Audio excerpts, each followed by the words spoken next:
Welcome to Killer Women with your host, best-selling author, Danielle Girard. And now, Danielle's next killer woman.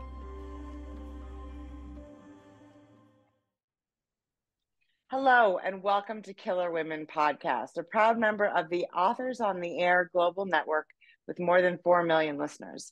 I am your host, suspense author Danielle Girard, and my guest today is LaHines. Carol's debut novel, Someday Everything Will All Make Sense, was a finalist for the Nilsen Prize for a first novel and an American Fiction Award. Her fiction has appeared in literary journals including Fence, Hayden's Ferry Review, Denver Quarterly, Cimarron Review, the Carolina Review, the Chattahoochee Review, Sycamore Review, Permafrost, Redivider, Literary Orphans, and Literary Latte. Carol lives in New York City. Welcome, Carol. Thank you, Danielle. Thank you for having me. Absolutely. It's so fun. So let's talk about the Vixen Amber Halloway. Can you tell our listeners a little bit about the story? Sure. So it's about a Dante professor who descends into darkness, some might say madness, after her husband leaves her for another woman. So it's structured as a jailhouse confessional, similar to Lolita, which is definitely one of my favorite all-time books. And so I've always wanted to do my own kind of version of that narrative, both in terms of having a first person kind of unreliable narrator. You're not exactly sure where to trust her. And she's narrating after the fact. Obviously, if it's a jailhouse confessional, she's in jail. She's having many conversations with the prison psychiatrist. She's basically narrating what transpired after her husband left her, and she kind of went off the rails. So yes, off the rails a bit. That is a way to put it. And she has a kind of interesting psychology to start with, right? I mean, so tell us a little bit about her, because I think she was sort of set up to go off the rails from her own childhood. Exactly. So she keeps returning to this pivotal incident when she was 8 years old, where her mother ran off with the used Cadillac salesman, Bob. And that actually, it's something I kind of borrowed from like writers do, from a story I'd overheard when I was younger, where there was this mom in the neighborhood that, one day she was there at the barbecues and one day she disappeared, and no one really told us what had happened. And then we later found out she basically ran off, Right. And it was so, out of the blue and kind of inexplicable.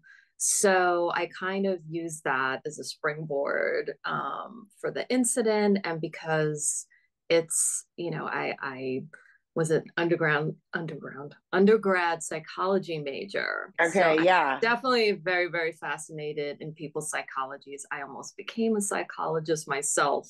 Yeah. So I think I've always had this lingering fascination.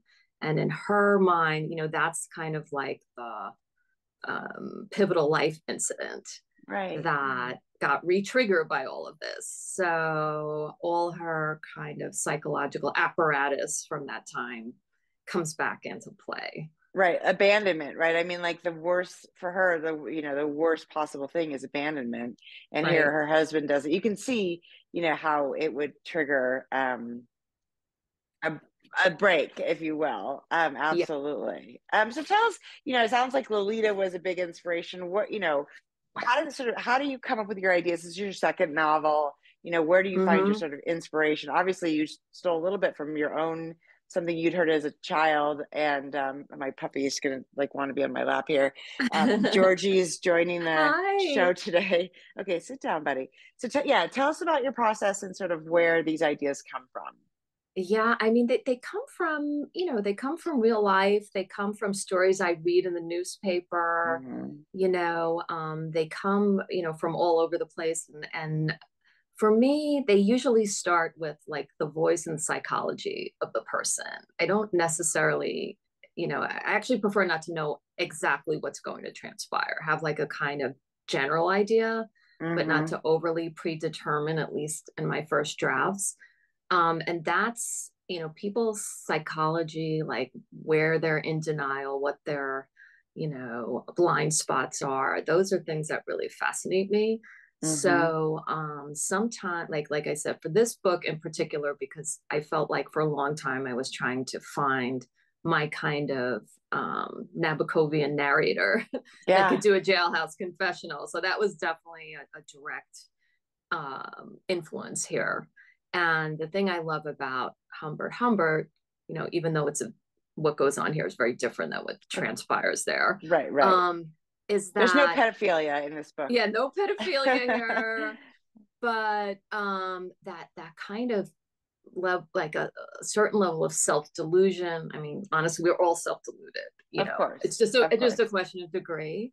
But Right. that level of both being hyper articulate and kind of intellectual in some ways, but yet really kind of not understanding your drivers or motivations, like, and like being out of touch. Right. She's a very isolated person. I mean, I think partially, of course, because her name is Ophelia, which I also love, partially because of, you know, how, like, what happened to her growing up, right? And she wasn't, you know, it's interesting, these people who are only children, right?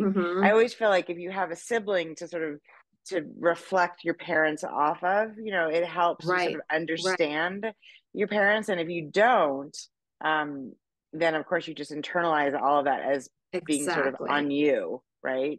Yeah, it's like a form of reality testing. You know, if you have different people around you that narrate the event, and you know, you could sort of put together all the various accounts, and you realize, you know, perhaps you're looking at it the wrong way, or maybe you're looking at it the right way, or whatever. But if you have no check, you can really become kind of lost in your own.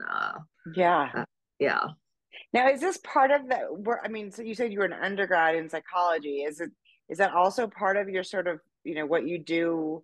You know, are you a full-time writer? Is this part of, or is psychology part of your sort of life day to day? Not in a what I would say professional way, although I do think as writers we really deal with people's psychology a lot. I mean, and that's what kind of makes books ring true to life, you know. Right. Is to just fully inhabit, you know, like some other consciousness. But yeah, I actually had a very strange, I mean, undergrad, I majored in psychology and music, believe it or not. Yeah. And I minored in classical literature, like Dante, you know, right. the Greeks. And then I actually went to law schools. And I was a practicing lawyer for a good 10 years. And now I actually do some work for the appeals court here in New York, but I'm not practicing anymore. But that also fascinates me because, you know, when you're dealing with, especially appeals, you know, you get like one version of the facts and another completely contradictory version of the facts. Right. And you're always trying to figure out like what is really going on. And that's always fascinating to me, as constructing narrative, so the reader really gets involved and has to figure out, you know, what's going on here, you know, and like she says this, she says that, and I think that it's fascinating both on a character level and just kind of on a story level to see. And you can see that your legally experience in the book as well. It shows up in terms of, you know, how the court aspects of the you know, because obviously there's a, you know, she ends up in jail, so there's a court process with it too. And it's funny because, you know, the book is really about, I mean, the title of the book is about the mistress. Amber is the mistress, right? So the whole thing is sort of it's, you know, I guess like Lolita, right? It's projected onto the external character, which is really fun. Exactly, because they almost create the character, you know, like if you look at Lolita, which he actually, you know, Lolita's kind of like Humbert's own private name for her, you know, he's kind of, she's a person, but he's projected so many things onto her and fixated on her that is what he's interacting with really her, or, you know, his fantasy construction of her. And it's interesting when you have a narrator like that, you know, to show, and you do see, like in Lolita, when she's talking in her adolescent way in the car, or other things going on, that that you realize like his view of her is so detached from, you know, the actual perception. Right. Yeah. Which is true of Amber too, right? We see when we really get to know Amber, you know, she seems like this, you know, perfect woman and this model of, so that, and I think that's so natural, right? I mean, you know, when you see, I mean, I'm just recently divorced. So, you know, you see this, you know, you project what you think your ex is doing, and you imagine it to be this like, oh my God, she's so much like an improved version of me. She's everything that I wasn't, you know, and it just how it feeds into our own insecurities about being, you know, abandoned or left. And it is, it's a, I mean, it's so human nature. So, I mean, she's on her, Ophelia's on her own level, right? Clearly. I mean, one of the things is she's so isolated, right? There's nobody, again, there's not that, the friends to really like, people try to kind of be the person to bounce off like what's reality, but she's really very much in her own ninth circle, as you will. So it's super fun. So tell me, you know, when you wrote the book, is it, you know, you said you don't really know kind of how things are gonna, obviously you knew she'd done something horrible because you know, because that's the kind of book you're writing, and also sort of where things are headed, but you don't know sort of how it ends up. And when you finish your first draft, how close does it end up to sort of what we read? I normally you know, I won't start writing until I have a somewhat clear conception, like both of the character, the voice, and the overall arc. Yeah. You know, because I want it to at least be embedded kind of that there's kind of a velocity toward a certain end. Because I don't want to be like groping around for that. So I definitely had that when I started writing it. I had her voice, you know, and I find like, and I do in my first draft, I tend to write very quickly and almost in a kind of hallucinatory way. I don't mean like,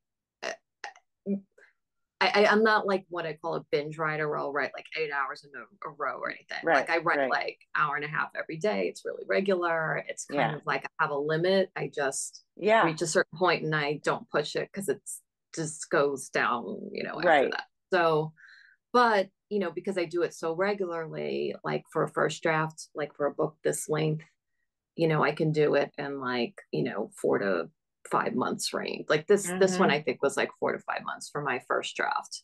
And I want it to have like that kind of integrity of you know, that point in time, you know, like instead of kind of stopping and starting and stretching it out. And then I will definitely poke at it a lot, you know, because then I start getting very analytical about it, you know. But when I'm doing a first draft, I try to stay out of my own way, you know.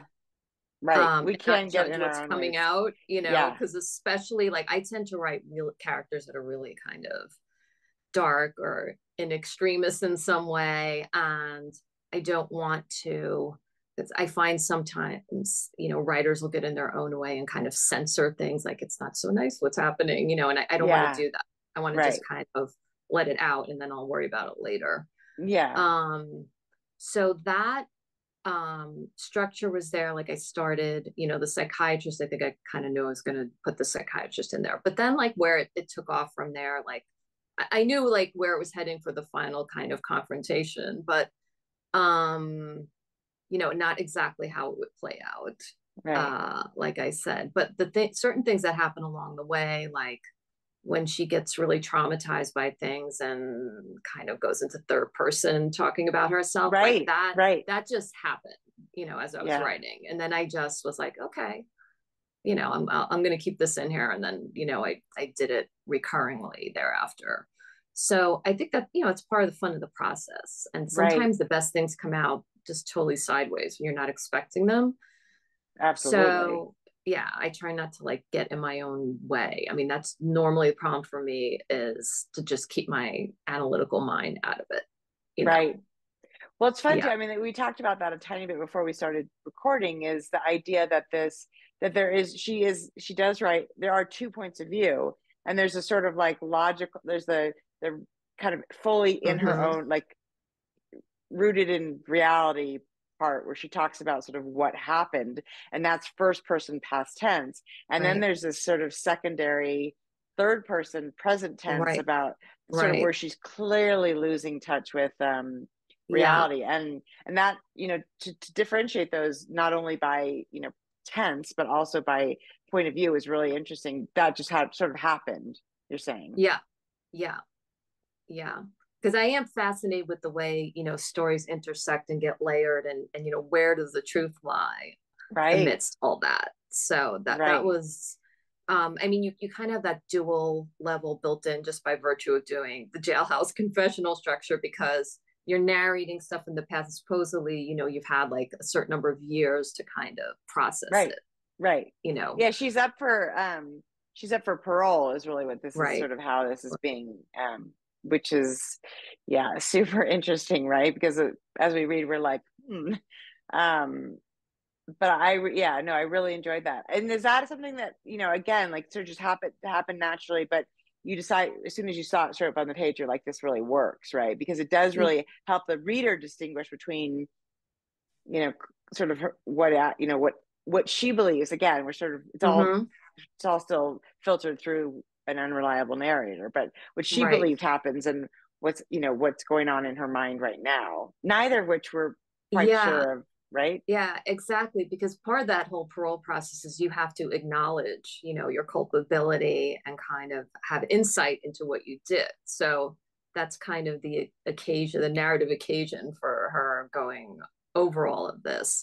And I mean, that happens in Lolita also. I mean, Yeah, that's kind of, and so I think to a certain extent, at certain points where I broke out into, you know, when she's almost kind of in a like imagined way addressing the jury, you know, trying to yeah, explain herself, like that's the type of thing that also goes on in Lolita, where yeah, Humphrey talks to the ladies and gentlemen of the jury, and it's a way of kind of implicating the reader too, like into the yeah. whole process, and Right. Like, if you were a juror, what would you do? Right. right, right, which is an uncomfortable feeling, you know. So it's yeah. So it Yeah. was a lot of fun. I think part of, you know, some of it just kind of arrived organically as I was writing. I'm Yeah. sure, like when I went and looked back at it, I could definitely see antecedents in Lolita from what I did, since that was kind of my narrative model. Yeah. Um, and then I find, I mean, one of my earliest teachers, you know, would make us do, you know, like these 2-3 page writing exercises, and they'd always be based on, you know, some famous writer or whatever, some Right. piece of writing, and we dissect, you know, like what is it that makes this narrator the way they are. And you know, people always think initially like, oh, I don't want to copy someone or sound like someone, but you know, the thing is, you could go line by line and try to mimic whomever, like whatever writer, and it Right. always ends up you're infused in there, like it just Yeah. never, you know.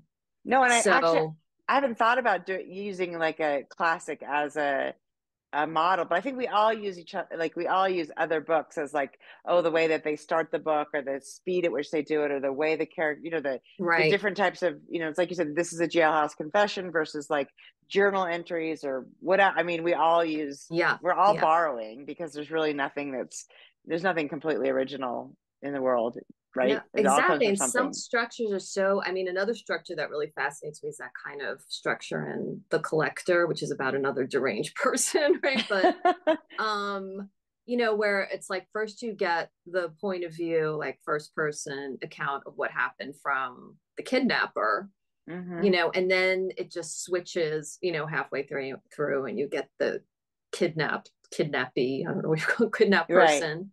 Um, and it's so fascinating because obviously he fixates on entirely different things than she does. And in her Right. section, she's clearly trying to just not think about what's actually going on and distract herself mentally with her life before, and just Right. like almost an imagined fantasy escape so she doesn't have to think about the horror of Or what's happening, right. you know. But I think like those type of structures really, you know, can throw that into relief in a way.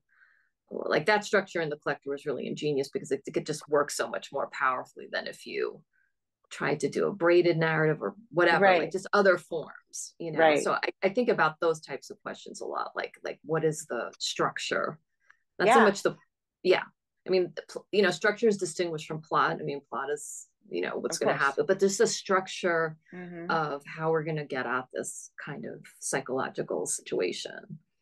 And did you do the same thing in your first book? Was there a structural and sort of a unique, I haven't read that yet. Yeah. So can you tell us a little bit about that? Okay. Yeah. So that character isn't necessarily criminal, but he is neurotic. It's a first person male narrator, and he's a professor of medieval music. And he's sort of like this 40-year-old guy that lives with his mother, and his mother dies like by choking on a wonton on the first page. So, and it's a, like this one, it's definitely a dark comedy, so I knew I wanted him in that situation, and it's his version of the stages of grief, and then, like I said, it's a dark comedy, but and so there's aspects in there too where there's a lot of kind of play with the situation going on, which again, it's kind of like this, death. But in that case, he's kind of trying to rail against the nonsensical nature of life, basically at the end of the day, and these things that happen out of the blue, and like she choked on a wonton. I did that kind of on purpose, and someday everything makes sense was the message of the fortune cookie. But so it's just these random things that happen in life, and he's just struggling through all of that. And that case actually did involve that book did involve this kind of fake lawsuit in there where he sues the takeout that brought him. Yeah. And it's so like over the top ludicrous because it's just absurd, so I mean that level of absurd, I mean that those type of situations interest me, I think, because in some ways you can get at the pathos, so much more through the comedy than if you attack it. And I mean, to be honest, like it's totally absurd. Of course, logical people will be like, you can't sue over a wonton, but it is also something that people do, right? We like it when you lose somebody or something like that happens, there's this real desire to blame somebody, to have some sort of sense of like, this isn't my fault. It can't be her fault because she's dead. So now it has to be somebody's fault. Whose fault can it be? Yeah, that is, I can see how that is. And so how did you attack that one in terms of structure? Did it have its own sort of, it has role? More of a straightforward structure because it doesn't have the dual timelines like that. Yeah. But there's sort of like forward motion with this ridiculous lawsuit that he has. And kind of the voice and reason in that novel is his girlfriend, who's a therapist. And she kind of is the voice that's always saying, that there's not necessarily a reason why, and he fights that, well, we want a reason. Of course we do. We want to understand that, right? Our brains want to take what is illogical and make it logical, of course. Yeah. And I mean, in all sorts of situations. That is definitely a fascination of mine as a writer. It's like how characters just try to make sense of these things. Can you tell us, are you working on something now? Yeah, I finished a few after. I always tend to be writing like a first draft at the same time I'm editing other stuff. So the one I'm actually working on now is it's kind of loosely based on the series of killings we had on Long Island. If you're familiar with this like Gilgo Beach killer that they found. Tell us about that. He basically was leaving that there, he had murdered a series of, mostly like prostitutes, people that unfortunately that were off the radar. They didn't connect a lot of the dots. There was a lot of botched police work. For a while they thought, I think at some point in time they were diverted onto another suspect who ended up not being the suspect. So the killer all this time ended up being just this like architect or something, like just this kind of ordinary middle-aged professional person. Isn't that with a family. And so again, like those type of situations fascinate me, but it's this book, it has different structural elements. Like I started with a section from a detective, and then there's like a crime reporter. It doesn't get to like, now I'm actually doing the section of the killer. so it has like different, you're kind of coming at it all these different angles. parts. Yeah. That's fun. And and so you just, for this one, you just sort of, had that been niggling in your mind a while? Like, do these things sort of seed and sort of grow for a bit of time before you sort of absolutely start? I mean, I think, during the pandemic, like a lot of people, I think I just read and reread a lot. And one of the things I reread that really, tripped this kind of idea in my mind was 2666 by Bolaño, which, is sort of, I guess it's 5 parts about these killings of women who worked in factories in Mexico. And it doesn't start like with the obvious, and his is definitely more kind of like, except in the 4th part, removed from the killings. I mean, it deals with like these scholars that, are sort of peripherally related, but there's always this undercurrent of kind of violence throughout. So there's incidents that happen where it just kind of bring to the fore the kind of violence at the heart of, especially like male on female violence. So you develop this just sense of like the atmosphere and this sense of growing dread, like even before you meet the killer. Right. Interesting. Yeah. And it's sort of like each part stands alone, but then the way they fit together. So that definitely, together with the case, that they kind of like sparked in my mind. And that's, and have you been, like in terms of like sort of this, now that you're writing a detective in particular, like how are you researching that? Is there somebody, have you spoken to them? I mean, they're usually pretty open to talking in generalities about what they do. Is that something that are you just reading about it? My search histories are so, I don't know. I know. Like if we all get I'm sure we all have this. Yes, we do. The FBI is watching us. I researched a lot about the case. I didn't want it to be like a true crime in the sense that I'm but just sort of how they did the investigation, how what they found versus like what they misunderstood about the evidence, how they finally caught the killer, like all that stuff, which was being reported more and more when they finally actually, I mean, I think at the end they sort of matched his DNA on a pizza box. I mean, some like ridiculous way, like it's amazing what they can do now, right? Thank God. But I mean, now apparently if you have a second cousin on Ancestry, right, like they will find you. Like, yes. I love that. I love what's happening with the familial DNA. I think that is really fascinating. Well, so that's fun. It's fun that you're doing it so do you have sort of similar, you sort of like the 5 parts, are they, is that sort of what you set up? You're like, okay, I'm going to sort of, emulate the structure of this book. And so I'm going to create my own 5 parts. And I think I'm going to end up having more than 5 parts, but I wanted to do it that way where you first come at it obliquely, and each of these characters, like the detective or the reporter, have their own kind of haunting backstory, so that's what's fun about doing it too, because they're pursuing the killer, but they have their own things, so which is kind of true of all of us, right? I mean, I don't think you become a detective without some sort of, that's a really hard job, right? So you don't probably do that unless you have some sort of connection to, police work or death or, crime. I think that is interesting. And reporting too is a field where people go into to answer questions about things. Like writing, right? We all have some sort of something we're trying to figure out, and the way we do it is by writing about it.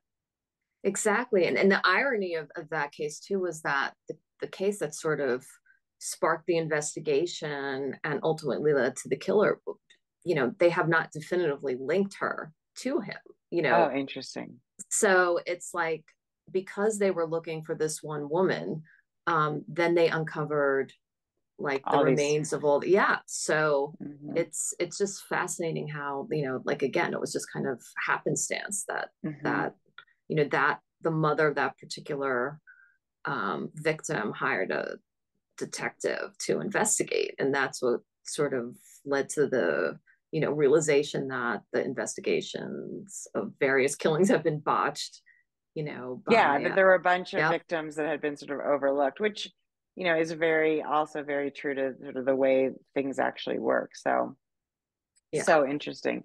Well, I love that. I mean, it makes me think in a new way, because I haven't, you know, especially since you're talking about really, I mean, you're talking about like these older classic literature, not, you know, you know, James Patterson wrote a book that gave me an idea about how to structure something. It's very, you know, and those are sort of I mean, for sure, Lolita is the sort of original, I mean, it's the original sort of that kind of story, right? With the sort of the predator who deems Yeah. himself not a predator. You know, it is interesting. So Right. Right. it's fabulous. Yeah. That's wonderful. Now, I'm not familiar. Tell me about your publishing, you know, sort of how you went about. Have you been with the same publisher for 2 books? Is this the second book with this? This is actually two different small Okay. publishers. So how is that? Yeah. How has that worked for you? So, and you know, when I first started, I've been writing a long time, like I'm sure Yeah. most of the writers. Yeah. So initially I wrote almost entirely short stories because at the time I was working a lot more. Yeah. You know, I had a day job. And so then I just started publishing in, you know, literary journals and things like that. And I did that for a long time. And at some point, I want to say like a good 10 years after I started writing stories, I started thinking about longer works. And, you know, which occasioned much. I think when I was writing stories, I wasn't, you know, if I had considerations of structure, I think they just kind of happened more organically, or I didn't really, when you're writing a longer thing, you really have to think about architecture in a different way. It's not like a long short story, you know, it's a different DNA, you know? So, and I want to say the first 2 or 3 things that I seriously started, I just, you know, left in a drawer. You know, they were kind of, it's hard. It's a totally different experience. Yeah. Yeah. So, but I think kind of the seeds of things I experimented with in those books, I can definitely see them in the books I actually ended up publishing. And so I always think like with writing, there's never like a wasted endeavor, because there's always some, you know, like the character in my first novel came out of like another novel, and then just certain things that I've done in novels were things I experimented with, and ones that I just ultimately deemed not going anywhere. Yeah. So I think that's just like the way we teach ourselves. Yep. I think, and it's the sort of the Malcolm Gladwell's 10,000 hours, right? You got to do it a certain amount of time, whether it's successful or not, to really understand how it works. And so I think that's absolutely right. And I think a mistake a lot of people make, first-time writers, is to just rewrite the same story over and over and over. And I think there's a point at which, like, I get it, because it's like your baby, it's your first story. But I also think there's a point at which you have to really just set it aside and start with something new. There's a point of diminishing returns for sure. Both in terms, I mean, that's why I mean, that's one of the benefits I feel just writing every day and writing, you know, like where I can produce a book a year roughly, because it's not like I'm totally invested in it. But if I have to put it aside, or my agent thinks, you know, this one is like, I'm fine with that. It enables me to like not feel like, oh my God, I spent 10 years doing that. Everything rides on this one book. Yeah. Right. You know, I think you have to have like that level where you can just, you know, rationally look at your work and it's like, is this one? Yeah. So, I mean, there's plenty of. It's the kill your darlings thing, right? It's like absolutely. It's the, this is not. It means a lot to me, but it is not. Yeah, it's not doing what it needs to do in order to sort of appeal to a broader audience. So yeah, that takes a lot. It feels like more like, I think my 29-year-old self, which is when my first book came out, that was a lot harder than it is now for my, you know, in my 50s. It's like, okay, like this is not working, or somebody says we probably need to do it this way, and I can now be like, oh yeah, that makes a lot more sense, you know? Yeah, it's experience. It's total experience. I mean, it's interesting because when I was writing this book, which this version of it is pretty faithful to my original conception, you know, and then I went to, you know, writing workshop over the summer, whatever. Yeah. And, you know, I feel like this is also why it's important to get your first draft out first before you start hearing, you know, other influences. And it's funny because certain of the things that I thought, okay, people are saying, this or that. There's definitely other versions of this that exist that it kind of went in a circle. Like this draft is sort of like third, fourth-ish draft. I went to kind of like draft 8 or whatever. Yeah. And then I actually ended up going back because when I handed it to my agent, like she had, I don't know, like 6 or 7 comments, and every comment that she had was something that was existing in like the third draft. But you'd edited it out. Right. Yeah. Because so I really do think that there's a point where it can be detrimental when you're, and it takes a while to learn that, like when you need to listen and when you need to just trust your instinct as a writer. And every book I think is different. For some books it takes 8 drafts, and for some books 8 drafts takes you beyond where you needed to be. So exactly. Yeah, it's that's the other problem, is it's such a subjective business, right? You have to sort of, that's why you really need a trusted reader, like you said. And it's also, as you mentioned, I think really important to get the draft to be sort of what you want it to be first. And then, because otherwise all the voices, you could take a book. I mean, this same story could go a million ways, right? It just isn't, there's no sort of one right. It's not a math equation. So it doesn't work that way. Yeah, exactly. So that's super exciting. Well, this is, so Carol, tell, first of all, I do love the cover. Yes. For those of you who are just listening to us, you have to go and look at the cover, because it really is a great depiction of the story.